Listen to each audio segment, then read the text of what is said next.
Al Jazeera naman tayo. Yon. Pagpasok natin dito, ito yung item ko, honey lang. So yung mga honey is lilinisan mo lang naman yan ng alikabok.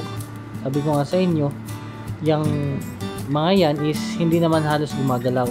Tapos ito, papakita ko sa inyo yung mga promotion. Yan yung tinatawag ditong weekly promotion. Nakikita mga signage na yan. Yan ang mga magagandang bilihin pag yung pauwi ka na. Katulad yan, nakita nyo? Almost 50% off.